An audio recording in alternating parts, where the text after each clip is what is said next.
Ça y est, si Nayoko a signé. Ah, ça n'a pas été facile. Ah, le pauvre. Ah, je vous dis, on n'a jamais vu un joueur aussi motivé pour signer au Paris FC. C'est une première dans toute la Ligue 1, je crois. Il a même fait grève. Enfin, bref. Ça y est, tu l'as, ton contrat. Bienvenue au Paris FC. Hein, et puis, tu auras 3 ans pour nous faire rêver, hein, puisque c'est la durée de ton contrat. Puis sinon, qu'est-ce qui se passe? Qu'est-ce qui se passe sur les réseaux sociaux, dans les médias, toutes ces critiques sur le Paris FC? On n'entendait jamais parler du club, et maintenant tout le monde le critique. Est-ce que c'est bon signe ou est-ce que c'est mauvais signe? On regarde ça ensemble dans la vidéo. Alors, voyons tout ça ensemble. Première accusation, il y aurait trop de personnes qui donnent leur avis au Paris FC. La famille Arnaud, Red Bull, les dirigeants historiques, les recruteurs, les conseillers, etc., etc. Enfin, bref, c'est une organisation professionnelle, quoi. Parce que, visiblement, dans l'imaginaire de certains observateurs, un club sérieux devrait être dirigé par un seul président omniscient, un entraîneur qui choisit tout et un beau-frère chargé de trouver les recrues sur YouTube. Non, soyons clairs, plusieurs centres de compétences peuvent devenir un problème si personne ne tranche. Le Paris FC, donc, doit clarifier son organigramme et sa chaîne de décision, c'est bien sûr, mais présenter l'existence de plusieurs spécialistes comme une aberration est assez, je trouve, hypocrite. Tous les grands clubs possèdent une direction générale, une direction sportive, une cellule de recrutement, des analyses des propriétaires, des partenaires internationaux, etc. Quand cela fonctionne ailleurs, on appelle cela une organisation moderne, tout simplement. Donc, quand cela arrive au PFC, on découvre soudain le mot cacophonie. C'est bizarre. Alors, le projet vient à peine de changer d'échelle, hein, bien évidemment.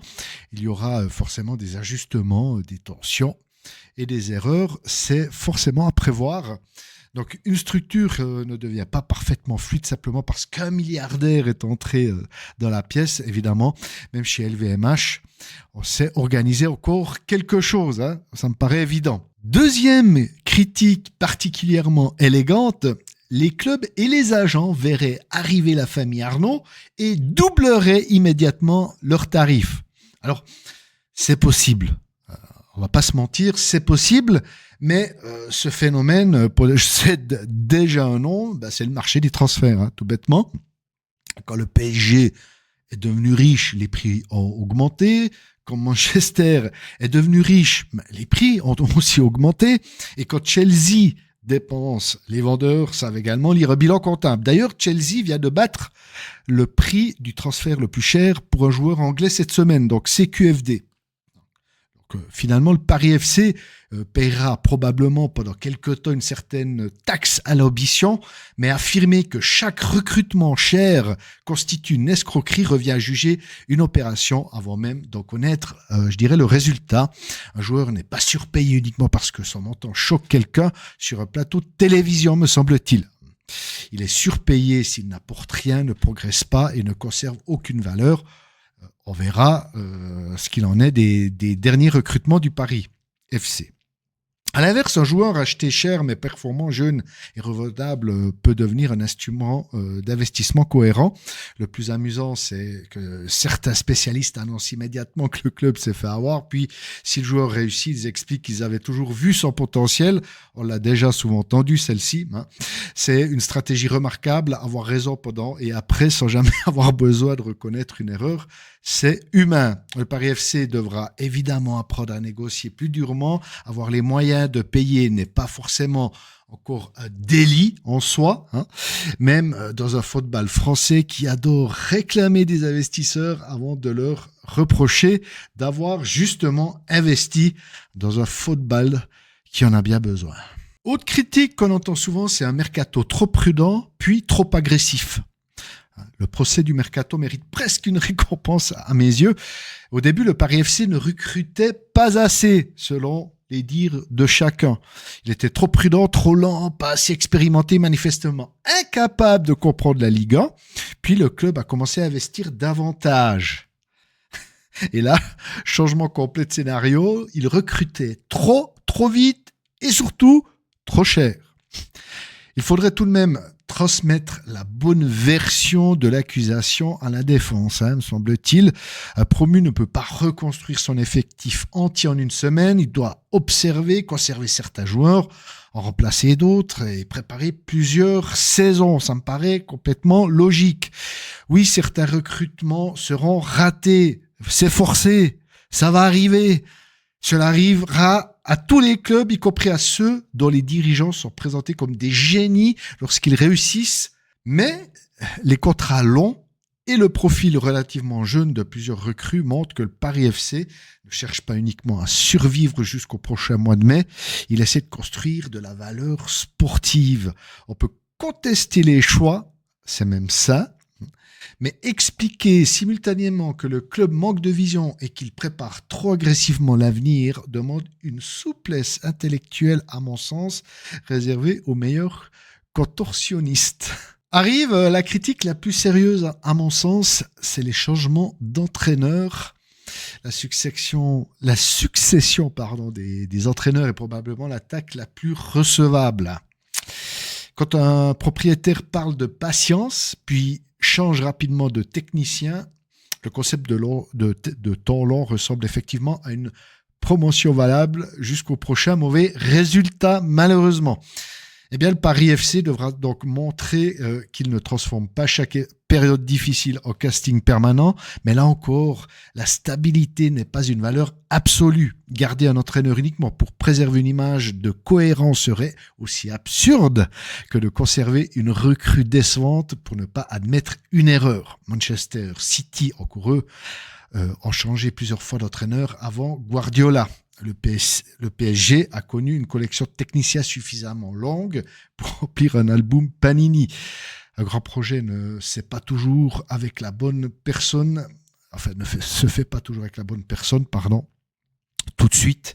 Et donc la nomination de Liam Roseniour peut être une nouvelle hésitation. Elle est peut-être aussi le moment où le club trouve enfin une ligne sportive adaptée. La seule manière de le savoir sera de lui laisser bien évidemment du temps.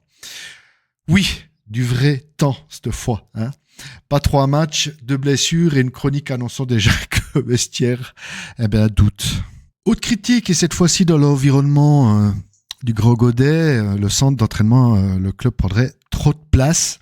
Autre polémique, l'extension du Gros Godet est effectivement quelque chose d'assez sensible. Des habitants craignent une réduction de l'espace public et demandent que les compensations environnementales soient respectées. Sur ce point, leurs préoccupations doivent être entendues, me semble-t-il. Un club effectivement professionnel ne peut pas considérer chaque parc comme un futur terrain annexe de football simplement parce qu'il possède désormais un investisseur puissant. Les compensations doivent évidemment être réelles, les engagements doivent être tenus, les collectivités doivent rester transparentes, mais il existe tout de même une contradiction assez extraordinaire dans tout ça. Pendant des années, on a expliqué que le Paris FC était condamné à rester petit parce qu'il ne possédait pas d'infrastructure. Maintenant qu'il souhaite les développer, on découvre qu'un centre d'entraînement professionnel prend effectivement de la place. Donc c'est une révélation apparemment. Un terrain de football mesure davantage qu'un PowerPoint sur la formation des jeunes, évidemment. Alors le débat, il reste légitime effectivement. Il concerne donc les conditions du projet, pas la nécessité absolue de construire. Donc, car demander au Paris FC de rivaliser avec les grands clubs sans centre d'entraînement digne de ce nom, c'est un peu comme demander à un pilote de gagner un grand prix avec une voiture de location, puis de reprocher de vouloir acheter le garage, en fait. C'est un petit peu ça. Autre critique, est-ce que le club serait simplement un outil de communication pour la famille Arnaud ? C'est une autre accusation que la famille Arnaud utiliserait le Paris FC pour son business. Alors, révélation, sans doute que oui. Je dirais comme presque tous les grands propriétaires de clubs. Hein. Ils ne le font pas parce que par philanthropie. Passion peut-être, mais en tout cas, il y a toujours une raison derrière. Et même une raison de marketing et de business. Ça me paraît cohérent. Puisque le football est un outil d'influence, de prestige et de communication.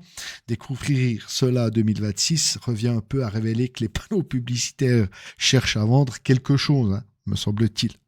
Donc la véritable question est donc simple. Cette stratégie sert-elle aussi le club? Voilà la bonne question. Si elle apporte des financements, des infrastructures, une meilleure formation, des emplois et de la visibilité, les intérêts du propriétaire et ceux du Paris FC peuvent parfaitement se rejoindre, me semble-t-il. L'argent n'est pas moralement pur ou impur. Il faut regarder ce qu'il permet de réaliser et de construire de manière positive. Certains semblent regretter apparemment l'époque où le Paris FC était discret, peu menaçant et suffisamment modeste pour ne déranger personne. Cette période est révolue. Donc finalement, pourquoi toutes ces critiques sont plutôt bon signe? Eh bien, le Paris FC n'a encore rien gagné. Faut-il le préciser? Donc le club reste fragile, évidemment, jeune à ce niveau et exposé aux erreurs, mais il est déjà devenu un sujet. Ses dépenses sont analysées, ses infrastructures sont contestées, ses dirigeants sont surveillés, son association avec Red Bull inquiète, sa capacité à concurrencer d'autres clubs est désormais prise au sérieux. On ne déploie pas autant d'énergie contre projet que l'on juge évidemment insignifiant. Ça me paraît évident.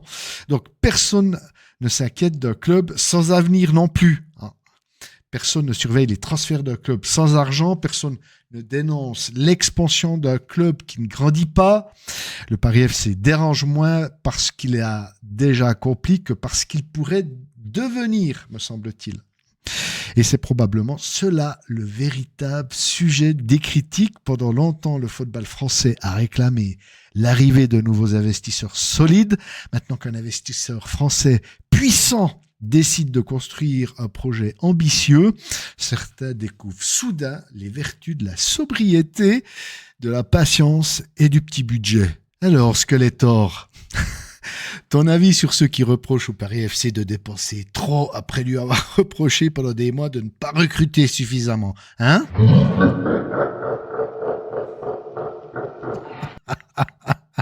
Ouais, alors c'est vrai que présenté comme ça, le cahier des charges est parfaitement raisonnable. Hein. En fait, eh bien, il ajoute que la meilleure solution serait peut-être de gagner la Ligue 1 avec 11 bénévoles, un terrain municipal et un budget consacré uniquement au sandwich. Hein, voilà, c'est tout simple. On se retrouve pour la prochaine vidéo. Salut!